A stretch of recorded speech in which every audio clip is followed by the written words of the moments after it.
Hello viewers, welcome back.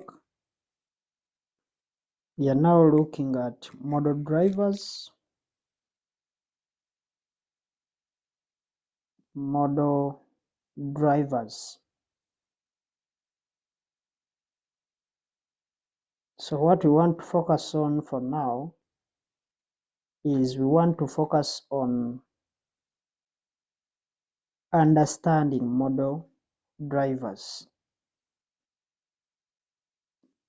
Understanding model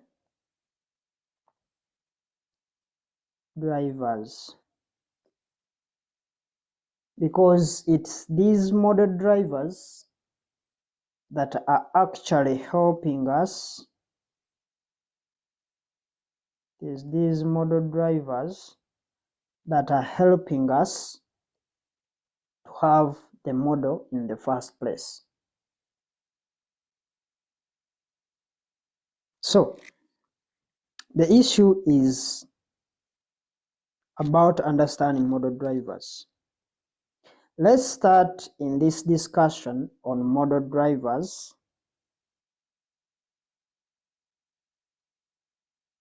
We can start by bringing up this diagram here. This diagram for our DCF model.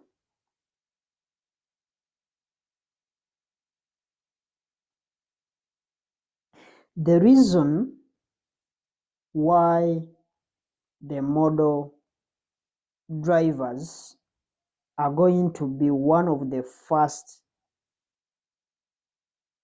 thing for us to discuss is because they are the most important inputs in a financial model. They are the first thing that we need to discuss because they are the ones that are very important they are the ones that are most important input in our financial model.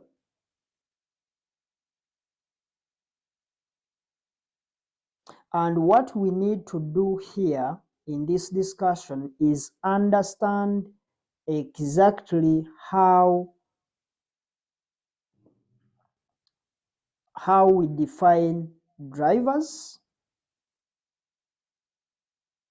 and then we need to separate them and see how the model reacts,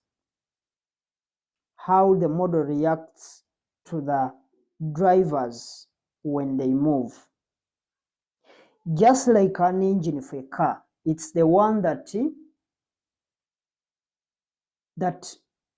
functions, all that spearheads all these kind of movements. So want to see if there is any change to that engine, what happens? That's what we are focusing on. So since these model drivers are the most important inputs in our financial model, they are like the most integral part that is going to help us understand the dynamics or the different deviations that may happen as when these model drivers are changing.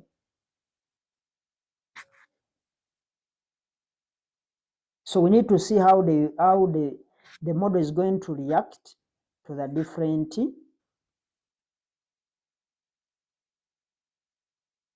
drivers when they change. So in order to separate the model drivers, we really need to be thinking about the relative importance of all the different model inputs. And as we mentioned, we need to isolate these drivers so that we can test how the model reacts. So the model inputs, the different model inputs, we said we have the model drivers, We said we have the work, that is the weighted average cost of capital, then the other inputs that are not falling under the drivers and the work. So we need to isolate them. The reason is because we want to see how they react. We want to see how the model is going to react to the changes in those different drivers. That's why we separate them. So we separate the drivers from the others. We separate those drivers from the other less important inputs. But now let's talk about how we define drivers. So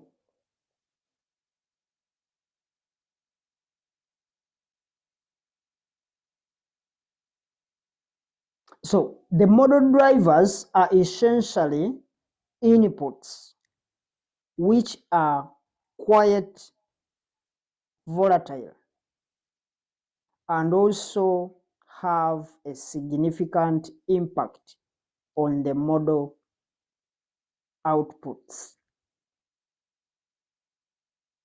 We separate them because we want to see how they are going to react.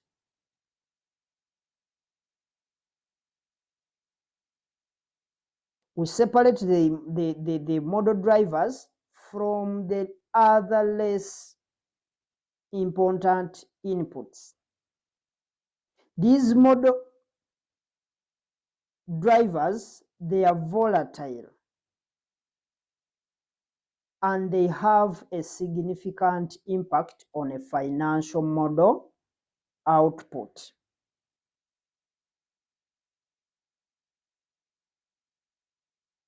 And I think you may agree that not all model inputs would fit this description. For example, there may be some inputs that are stable. There could be inputs which move quite a bit, but they may not have a material impact on the model output. Because there are those inputs like, let's say, fixed costs. For them, they don't change. They change maybe when maybe you change the level of activity. They may try maybe to change, maybe you have exceeded a certain limit. But generally, fixed costs will take them to be stable. So there are those inputs that we may have that are not actually going to be volatile. In other words, they are not going to have, even if they change, their impact to the financial model will not be all that much. So what we are after here are the inputs which we feel are going to move quite a bit and also have a material impact on the financial model output. So we look at the volatility of the model and the impact, the impact of a driver to the model output.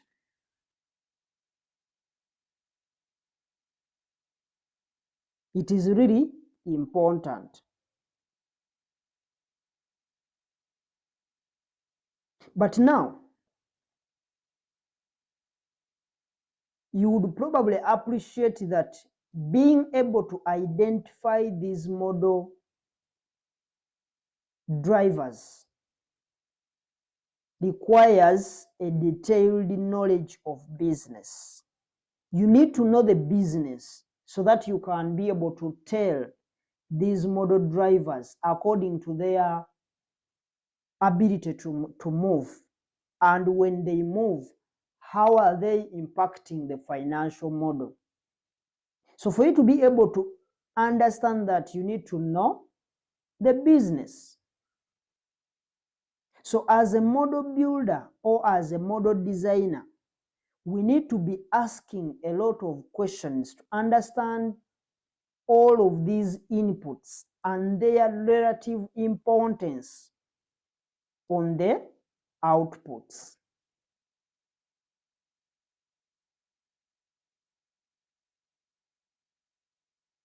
So let's try to move forward and take a look at some examples of the model drivers and how to test them, because we need to have that feeling. So let's try to take a look at these model drivers. So if you bring up this diagram here,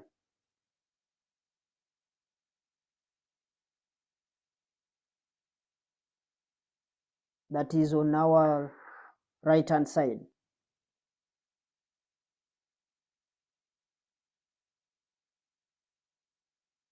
we can see a couple of different model drivers.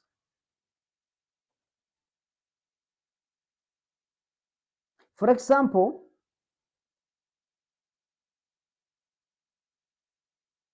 we have here the sales, that is sales volume. And on the sales volume, we have the pricing. So we have the sales volume and the sales price. So sales volume and sales price are both great examples of really common model drivers, because first, they are volatile,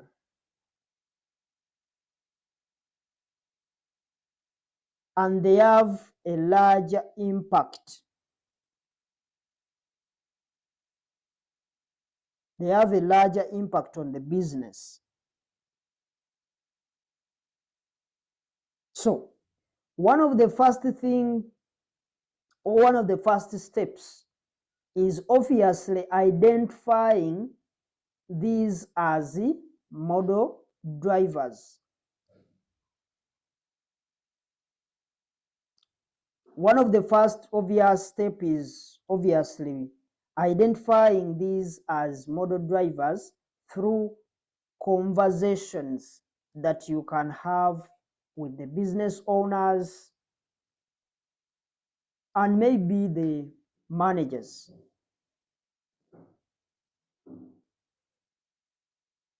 So this is really probing in and understanding the business. But then the logic or the logical next step can be to consider a minimum. You look at the minimum value for each driver. In other words, you look at the minimum and the maximum values.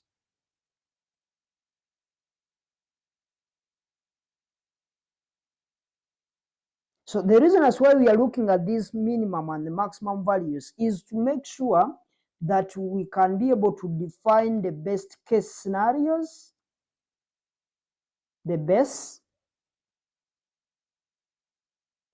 get the minimum. Of course, minimum, that would be the worst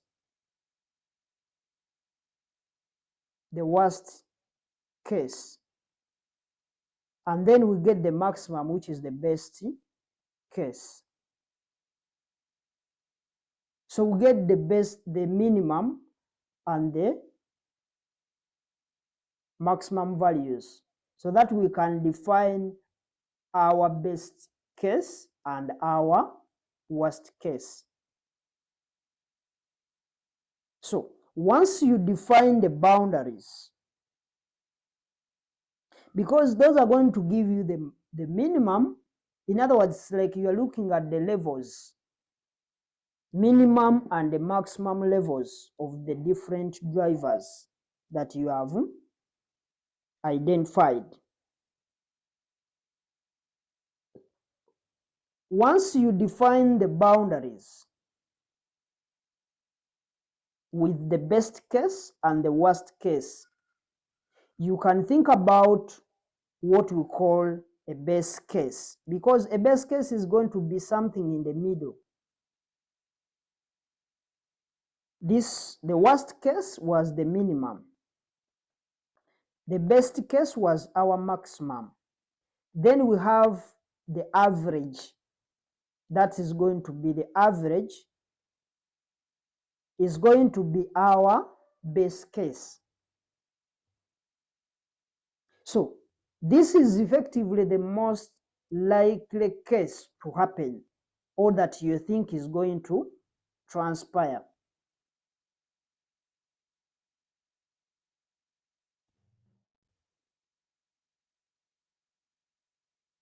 So we have isolated the model drivers because they really need to be tested. After all, they are volatile and they have a larger impact on the business.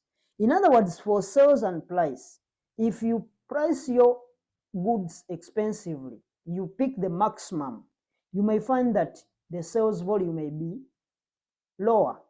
If you price less, maybe you go with the minimum price, you may find that your sales level is going to be at the maximum. So we need to do that kind of testing. And at the end of the day, we set the average. That is the best case scenario. And the reason as why we are doing it is because these drivers we have identified, they are volatile and they have a larger impact on the business. So we really need to know how the model is going to react when they move.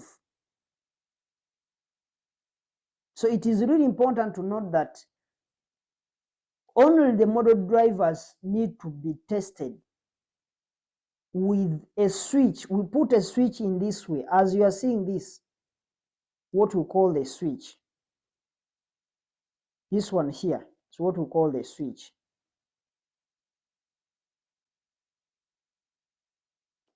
The way we test this, we put something that we call switches. This thing here, the driver switch.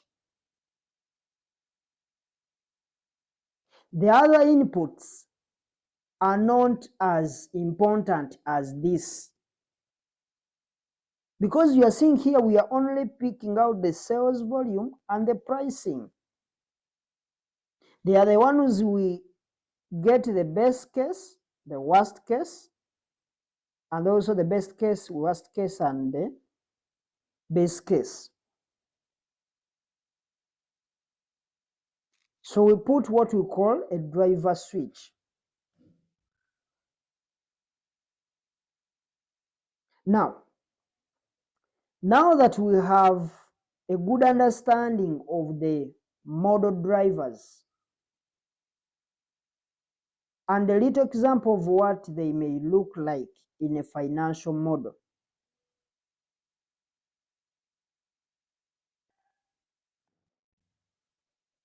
now here it comes a fun part of it. Let's roll our sleeves and dive into the model and get into some Excel functions and learn how to build some of these models, because we need to find how we can be able to deal with these items that we've highlighted. We see how we can be able to deliver some of the things that we've been discussing on. We see the practicability of what we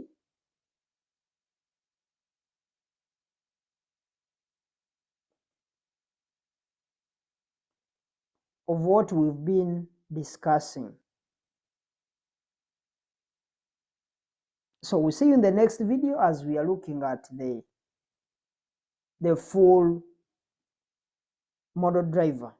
Here we are going to have a template. We are going to share the template in our Telegram channel. You'll be able to download the template. It will have whatever we are going to discuss, because the financial modeling guidelines, we've looked at all of what we needed to discuss, because what we are going to discuss now is basically going into the practicals, and we'll be able to draft our financial models. So for those who haven't subscribed, kindly subscribe, share to others. If you find our videos interesting, just give them a like. You can also share to your colleagues so that they can also have the same benefit that you've gotten from our channel. Thank you for watching. Until we meet again.